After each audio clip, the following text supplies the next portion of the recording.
جی students, last session میں ہم نے دیکھا کہ جب ہمارے پاس انفارمیشن یا ڈیٹا ڈفرینٹ سورسز سے آتا ہے تو ہم اس کو کنیکٹ کیسے کرتے ہیں، ایک ٹیبل پہ کیسے رکھتے ہیں.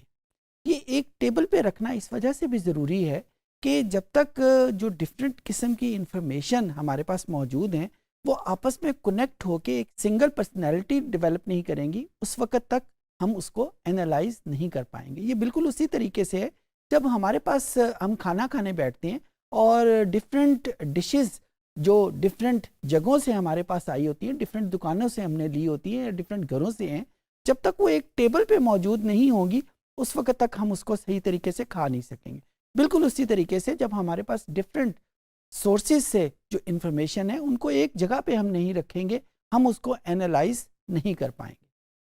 اس سچویشن کو، اس ڈسکشن کو تھوڑا سا ہم آگے بڑھاتے ہیں اور دیکھتے ہیں کہ ایک کمپلیکس سینیریو میں پاور بی آئی ہمیں اس کنیکشن کو ڈیولپ کرنے میں کیسے ہیلپ کرتا ہے. جب میں نے کمپلیکس سچویشن کہا تو اس کا ایک مطلب تو یہ ہو سکتا ہے کہ جو ڈفرینٹ قسم کے ڈیٹا ڈفرینٹ سورسز سے آ رہا ہے وہ اس فارم میں نہیں ہے کہ اس کو کنیکٹ کیا جا سکے، یا یہ بھی ہو سکتا ہے کہ جس کنیکشن یا جس کامن کریکٹرسٹک کی مدد سے ہم نے ان کو آپس میں کنیکٹ کرنا ہے وہ ایگزسٹ ہی نہیں کرتا. اس کامن کریکٹرسٹک کا نام ہم نے پرائمری کی رکھا تھا، لاسٹ سیشن کا آپ کو یاد ہوگا. تو بعض اوقات یہ ہوتا ہے کہ وہ پرائمری کی ایز اٹ از ایگزسٹ ہی نہیں کر رہی، تو پھر کیا کرنا ہے، ہمیں اس کو پہلے ڈیولپ کرنا ہے. پھر یہ بھی ہو سکتا ہے کہ ڈیٹا اگر ہمارے پاس 3 یا 4 سورسز سے آ رہا ہے تو کہیں پہ تو کامن کی ایگزسٹ کر رہی ہے اور کہیں وہ موجود نہیں ہے، تو پھر ہم اس کو کیسے ملائیں گے. اس سیشن میں ہم یہ بھی دیکھیں گے کہ پاور بی آئی ہمیں اس سارے پروسیس کو کرنے میں فیسیلیٹیٹ کیسے کرتا ہے. ایکچولی اس سچویشن کے بہت سارے سلوشن مارکیٹ میں اویلیبل ہیں. کچھ سلوشن جو ہیں وہ اس کے فیچر زیادہ ہیں، کچھ سلوشن ان کے فیچر کم ہیں، کچھ سلوشن پیڈ ہیں، کچھ سلوشن پیڈ نہیں ہیں. آپ نے نام سنا ہوگا اوریکل ڈیٹا بیس، آپ نے نام سنا ہوگا مائکروسافٹ ایکسس کا. اسی طرح اور بہت سارے ایسے پروگرام، ایسے سلوشن اویلیبل ہیں جو اسی پرپس کے لیے ڈیولپ کیے گئے. کسی کے کچھ فیچرز زیادہ ہیں، کسی کے کچھ فیچرز کم ہیں. اس سیشن میں ہم دیکھتے ہیں کہ پاور بی آئی، جس کو میں دی بیسٹ تو نہیں کہہ سکتا لیکن ون آف دی بیسٹ ضرور کہا جا سکتا ہے، وہ ہمیں کیسے فیسیلیٹیٹ کرتا ہے. ایک فیچر تو بہت پاورفل ہے کہ یہ ہمیں گرافک سلوشن پرووائڈ کر رہا ہے، کیونکہ پاور بی آئی کی کریکٹرسٹک فیچر ہی گرافکس ہے. تو آئیے ہم کمپیوٹر پہ چل کے دیکھتے ہیں کہ یہ پاور بی آئی اس کنیکشن کو ڈیولپ کرنے میں ہمیں کہاں کہاں اور کیسے ہیلپ کرتا ہے. جی اسٹوڈنٹس، یہ میرے پاس پاور بی آئی کا ڈیسک ٹاپ موجود ہے اور یہاں پہ میں نے آسانی کے لیے یہ کچھ فائلز پہلے سے ہی ایکسیس کر کے رکھ لی ہیں. 5 فائلز ہیں. ایک کا نام سیلز ہے، بجٹ ہے، کسٹمر، ڈیٹ اینڈ پروڈکٹ، اور اس میں مختلف قسم کی انفارمیشن میرے پاس اویلیبل ہے. سیلز میں میرے پاس یہ فیلڈز ہیں، بجٹ میں میرے پاس یہ فیلڈ ہیں، کسٹمر میں میرے پاس یہ فیلڈ ہیں، ڈیٹ اینڈ دین پروڈکٹ. یہ میرے پاس مختلف ان کی جو فیلڈز ہیں وہ موجود ہیں. اچھا، اب یہاں پہ جو چیز بتانے والی ہے اور یاد رکھنے والی ہے کہ جو ہی میں نے ان فائلز کو مائکروسافٹ پاور بی آئی کے تھرو ایکسیس کیا، اس میں لوڈ کیا، پاور بی آئی نے آٹومیٹیکلی وداؤٹ ٹیلنگ می اپنے اندر ان کوئی کی خود سے سلیکٹ کر کے ان کو آپس میں جوڑ لیا، اس کو آپس میں کنیکٹ کر دیا. اس چیز کو اس نے ابھی ہمیں نہیں شو کیا.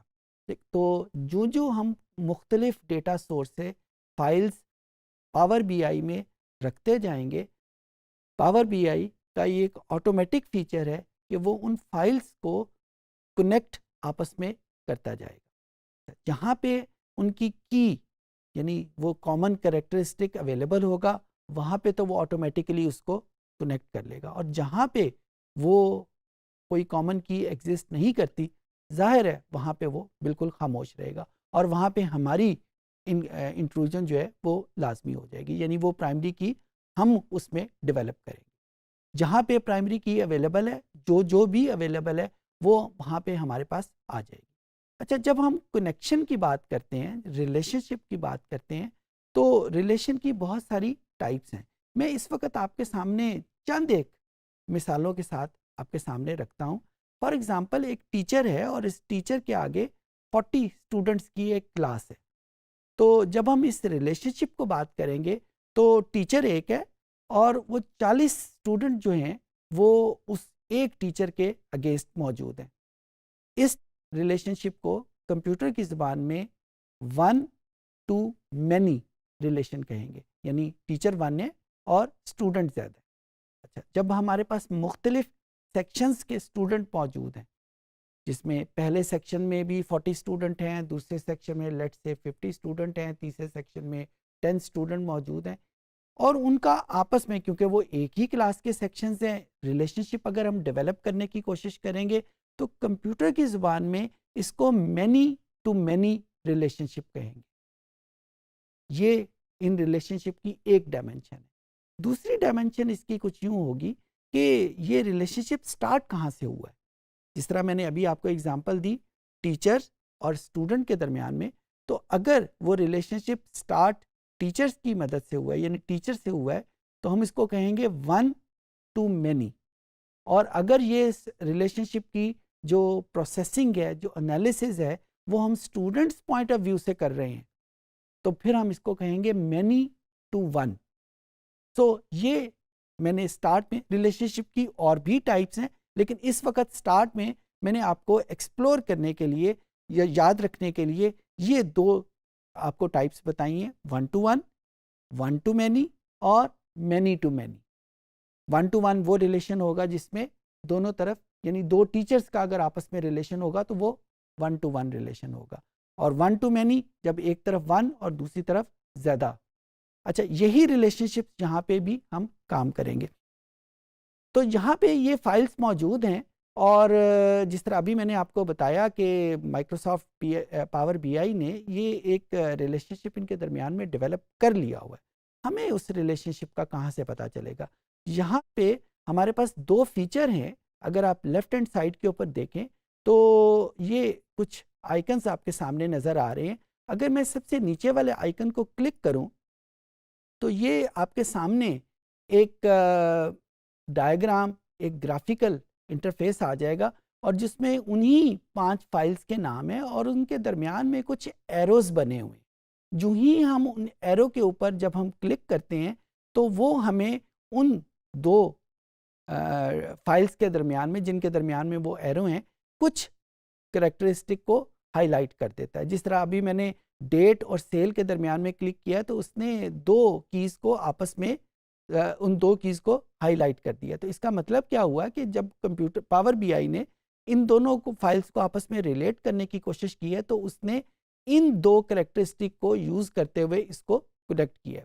اچھا اس کے ساتھ آپ دیکھیں ایک چھوٹا سا سٹار بنا ہوا ہے. اگر اس میں آپ کمپیوٹر کا رائٹ کلک کریں اور نیچے اس کی پراپرٹیز میں کلک کریں تو آپ کو یہ پتہ چل جائے گا کہ یہ مینی ٹو ون ریلیشن شپ ہے. یہ دیکھیں یہاں پہ لکھا ہوا ہے کہ مینی ٹو ون ریلیشن شپ. اور یہاں پہ اگر کسی دوسرے جگہ پہ جا کے دیکھیں، یہاں پہ ون لکھا ہوا ہے، یہ سٹار یہاں پہ بنا ہوا ہے، اور پھر یہاں پہ یہ سٹار بنا ہوا ہے. تو اس کا مطلب ہے کہ جہاں جہاں پہ یہ سٹار بنا ہوا ہے وہ relationship many to one relationship. اچھا اسی طرح کا ایک آئکن آپ کو یہاں پہ بھی نظر آ رہا ہے. یہ دیکھیں یہاں پہ ایک سٹار ہے، لیکن سٹار کے ساتھ آئکن ذرا تھوڑا سا مختلف قسم کا ہے. اور اس آئکن کو میں نے جب رائٹ کلک کر کے اس کی پراپرٹیز پہ کلک کیا تو یہاں پہ جو میرے پاس ریلیشن شپ آ جائے گا وہ مینی ٹو مینی کا آ جائے گا. تو پاور بی آئی کی کچھ کہتے ہیں کہ اشاروں کی زبان بھی ہے، اور وہ اشاروں کی زبان یہی ہے کہ یہ کچھ سمبل یوز کرتا ہے تاکہ ہمیں بتا سکے کہ وہ آئکنز یا وہ ریلیشن شپس جو ہیں وہ کیسے ہیں. اچھا اب یہ تو وہ سیٹ اپ ہے جو پاور بی آئی نے ہمارے لیے آٹومیٹیکلی جنریٹ کر دی ہے. پر ون ریزن اگر مجھے قبول نہیں ہے، مجھے یہ ریلیشن شپ ٹھیک نہیں لگ رہا یا مجھے کچھ چیزیں غلط لگ رہی ہیں، تو یہاں پہ میں بڑی آسانی کے ساتھ اپنی مرضی سے بھی یہ ایروز لگا سکتا ہوں، اپنی مرضی کے ساتھ وہ ریلیشن شپ ڈیولپ کر سکتا ہوں. لیکن میں آپ کو اپنے ایکسپیرینس سے بتا رہا ہوں. مجھے بہت عرصہ ہو گیا پاور بی آئی کے ساتھ پلے کرتے ہوئے, ڈیولپ کرتے ہوئے مختلف ڈیش بورڈ. مجھے کبھی بھی اس چیز کی ضرورت نہیں پیش آئی کہ میں ان ریلیشن شپس کو جو پاور بی آئی نے میرے لیے ڈیولپ کیے ہیں ان کو اعتراض کروں یا ان کو ڈیلیٹ کر کے کچھ نئے ریلیشن شپ بھی ڈیولپ کروں. لیکن پاور بی آئی میں یہ فیسلٹی موجود ہے کہ جو ہی آپ کسی ایرو کو کلک کریں, ابھی آپ نے دیکھا تو وہ وہاں پہ ڈیلیٹ کی آپشن بھی ہمیں دیتا ہے, اور جو ہی ہم ڈیلیٹ کا بٹن پریس کریں گے یہ اس ریلیشن شپ کو ڈیلیٹ کر دے گا. اور جو ہی یہ ریلیشن شپ ڈیلیٹ ہوگا یہ دو فائلیں ڈیٹ اور سیل آپس میں کنیکٹڈ نہیں رہیں گی. یعنی جو انفارمیشن ڈیٹ پہ اویلیبل تھی ڈیٹ کی فائل میں, وہ انفارمیشن ان باقی سسٹم کے اوپر اویلیبل نہیں ہوں گی. یعنی جہاں پہ ریلیشن شپ موجود ہے وہاں پہ جو انفارمیشن ایکسچینج ہو جاتی ہیں, ایک فائل سے دوسری فائل میں چلی جاتی ہے اور دوسری فائل سے پہلی فائل میں آ جاتی ہے. لیکن جہاں پہ وہ ریلیشن شپ موجود نہیں ہے وہاں پہ وہ انفارمیشن یوز نہیں ہو سکتی. سملرلی یہاں پہ آپ کے پاس یہ اسٹرکچر بھی موجود ہے کہ یہ ہمارے پاس فائلز ہیں, اور اگر ہم یہ دیکھنا چاہیں کہ ان میں کون سے ویریبل کی ٹائپ کیا ہے تو آپ دیکھیں کہ ان ویریبلس کے آگے کچھ سمبلز بھی موجود ہیں. جس طرح یہ ایک سمیشن کا سائن موجود ہے. بہت سیشنز پہلے ہم نے ویریبلس کی کچھ ٹائپ ڈسکس کی تھی. ہم نے کچھ ویریبلس کو کوانٹیٹیو ویریبل کہا تھا, کچھ ویریبل کو کیٹیگوریکل ویریبل کہا تھا. اور جب ہم نے پاور بی آئی سٹارٹ کی تھی تو وہاں پہ بھی گرافس اور چارٹ میں ہم نے ڈسٹنکشن کی تھی کہ گرافس ہم ڈیولپ کرتے ہیں کوانٹیٹیو ویریبل کے لیے اور چارٹس ہم ڈیولپ کرتے ہیں کیٹیگوریکل ویریبل کے لیے. تو یہاں پہ یہ جو آئیکن ہے جہاں پہ یہ موجود ہے اس کا مطلب ہے کہ یہ ویریبل کوانٹیٹیو ویریبل ہے, تو اس ویریبل کے لیے ہم گراف ڈیولپ کر سکتے ہیں. سملرلی جہاں پہ یہ آئیکن موجود نہیں ہے وہاں پہ ہم گراف ڈیولپ نہیں کر سکتے, ان کے لیے ہمیں مجبوراً یا لازماً ہمیں چارٹس ہی ڈیولپ کرنے پڑیں گے. ایک یہ بات. دوسری بات یہ ہے کہ کچھ انالیسس ہیں جو صرف کوانٹیٹیو ویریبل کے اوپر ہوتے ہیں, کیٹیگوریکل کے لیے اویلیبل نہیں ہے. لائک ایوریج کیلکولیٹ کرنا, لائک اسٹینڈرڈ ڈیویشن کیلکولیٹ کرنا. یہ وہ فیچرز ہیں جو صرف کوانٹیٹیو ویریبل کے لیے اویلیبل ہیں, کیٹیگوریکل ویریبل کے لیے یہ انالیسز اویلیبل نہیں ہے. تو جب ہمیں ان آئیکنز کی مدد سے اس ویریبل کی ٹائپ کا پتہ چل جائے گا تو ہمیں یہ بھی آسانی ہو جائے گی کہ ہم کون سے گراف یا کون سے چارٹس یہاں پہ استعمال کر سکتے ہیں, اور ونس وہ گراف اور چارٹ بن گئے تو کس قسم کے انالیسز اس کے اوپر ہم پرفارم کر سکتے ہیں. امید ہے چیزیں آپ کو سمجھ آ گئی ہوں. اس سیشن میں ہم نے دیکھا کہ Microsoft Power be I relational modelling کیسے کرتا ہے, کیسے کمپلیکس سینیریو کو ڈیل کرتا ہے, اور اس کا جو گرافک انٹرفیس ہے وہ اس ریلیشنل ماڈلنگ کو سمجھنے میں, ڈیولپ کرنے میں اور پھر انٹرپریٹ کرنے میں ہمیں کیسے ہیلپ کرتا ہے. امید ہے چیزیں آپ کو سمجھ آ گئی ہوں گی.